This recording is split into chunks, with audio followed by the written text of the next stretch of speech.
Hello, hello. Hope you are doing well. I am back with another review. Today we are reviewing Friday the 13th, 3D. Now this film was unique. A little backstory on this film is when I was watching, I think like initial, I guess the background for the film, they were saying that they had to do something different from the franchise, from the previous film because it had a similar beat with you have like okay the first one where you didn't really know the killer and they're pairing on camp counselors, and this one like yeah it does have a little bit of like the campiness, but it was different. It was different. Like this time, it's not camp counselors; it's just people that were on vacation.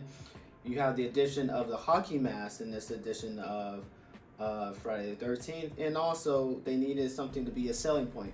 And so 3D was relatively new, and so you had the addition of 3D glasses. Now, how does this film stack up to the rest? I mean, we do get the iconic mask in this film. Jason is a force to be reckoned with. To be honest, the man didn't want to be there. All his kills are like he shows feats of strength. He gets stabbed in his hand, in his knee, and he also takes like a machete to the head. And the dude is like he is so unbothered. It's like somebody bothered him on his day off. You know, he has to come in. You know, like we're short staffed, Jason. You got to come in, and he comes into the office. He doesn't want to fucking be there. He's just killing people left and right, and he's just like, you know, he's little effort. He's just like, ugh, boom. You know, he doesn't really want to be there. Doesn't really want to be there, and I can't even blame him. I can't even blame him. Now, is the film worth 3D? I will say not really. There's nothing in the film like yes there are 3D moments like when there's items, especially when they're cylinder and it comes out to you. Yeah, there's even at one point where the rat looks like it's about to attack me or whatever. But other than that, there's not many 3D moments that I'm like, wow, I'm amazed by.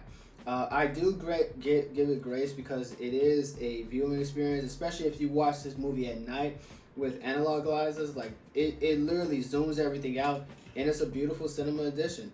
And the funny thing about it, at a certain point, I forgot the film was in red and blue, and it seemed like the quality and premiere to just be able to get that in my home is definitely one that I'm going to revisit and watch again, especially when I get the addition of my soundbar in a couple days. It actually comes Wednesday.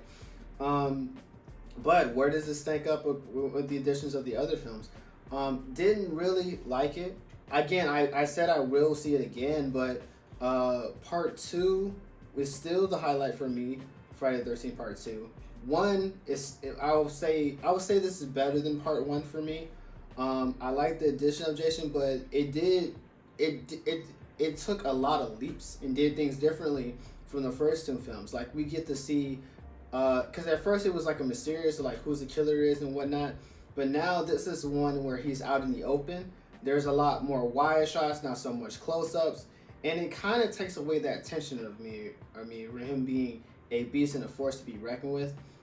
There are times where he does seem superhuman, especially like when he got stabbed in his knee. Like there's times that he's limping, but then other times where he just like unbothered, doesn't want to be there. Somebody called him on his day off that you got to come in the office, and for that it's like yeah I'll see it just for the sake of the 3D. But then even the 3D isn't that much crazy.